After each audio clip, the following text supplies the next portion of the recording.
Hey, it's Pastor Marc from Peace Church in Potter, Wisconsin, sharing with you my favorite commentaries from Acts through Revelation. For the book of Acts, I like Ben Witherington. Does a great job of explaining the text, applying the text, and teasing out the theological meaning of the text. See if I have that here. Yep. It's not your typical verse-by-verse commentary. It's more of a paragraph-by-paragraph commentary. It reads almost like a mystery novel. And Ben has gone on to write some novels, so apparently he has the flair for it. It's great. It's helped me a ton. I've read it cover to cover. I don't read a lot of commentaries cover to cover, but this one was so interesting I did. And I did the same thing with his commentary on Romans. I'm an Arminian, so I'm always looking out for a good Arminian commentary on Romans, and Ben has the best right now. Grant Osborne is good, but Ben's is better. If you're a Calvinist, you need look no further than Douglas Moo, who has a wonderful commentary on Romans. It's really, really thick, but it's great. If you can afford both, that's wonderful, but otherwise stick with Ben.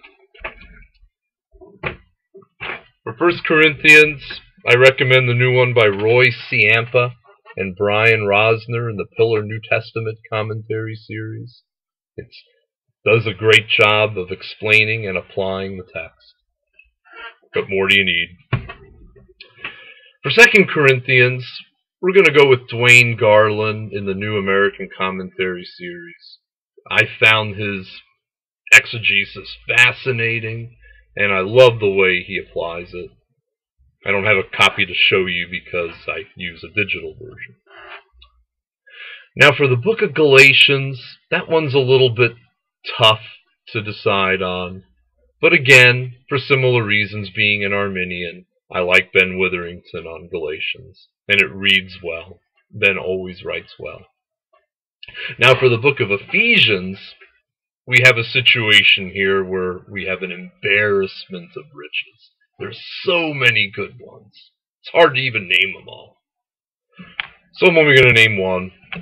I would say for Ephesians, I would stick with either Harold Honer from Dallas Theological Seminary, or I would go with Peter O'Brien. They're both equally good. Oh, it's so hard to decide which one's cheaper. O'Brien's cheaper. Go with that one. Okay, the book of Philippians. It's another situation where you have a lot of great commentaries, but I'm going to recommend this one by Gordon Fee in the New International Commentary on the New Testament series. He is a lifelong interpreter of Paul's letters, and he is in his element on this commentary. I like it a lot. Now for the book of Colossians, again, that's one I use digitally. I would go with Peter O'Brien. Yeah, it's almost 30 years old, but I haven't seen any new ones that I like better. Maybe Douglas Moo is a contender, but I'd stick with O'Brien. Now for 1 and 2 Thessalonians, that is a tough call. There are so many good ones again. But I am going to recommend Gene Green in the Pillar New Testament Commentary series. Does a great job. I agree with him 95% of the time when he interprets the text. And it's a good one to go with. Now for 1 and 2 Timothy and Titus. Do I have anything over here? No, I don't. I like I.H. Marshall. Oh, but you got to know your Greek if you read that one. He uses the original language all the way through. If you don't know Greek, I don't know. Why not go with Gordon Fee? Gordon Fee does a good job on those letters also. 1 and 2 Timothy and Titus. Now for the book of Philemon, that's usually bundled with the book of Colossians, so you stick with Peter O'Brien there. Now, the book of Hebrews. A lot of new commentaries on Hebrews. But Peter O'Brien again, bringing one home from Europe. Great commentary in the Pillar New Testament series. Get Peter O'Brien for Hebrews. Now for the book of James, you need look no further than Douglas Moo in the Pillar New Testament commentary series.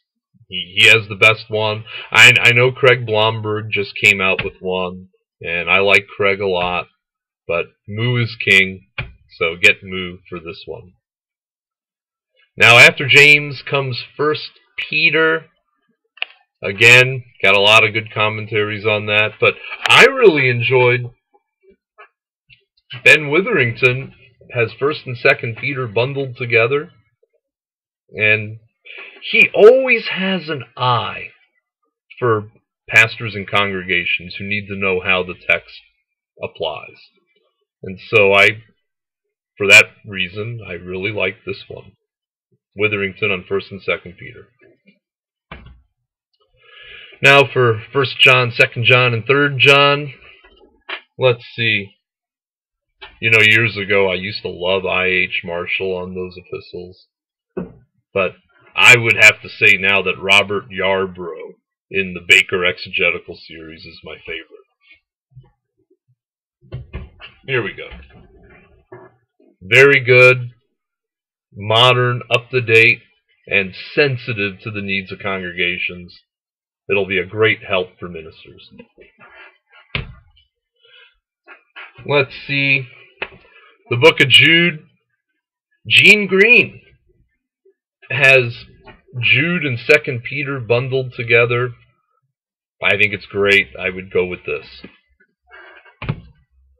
Last but not least is the mighty book of Revelation.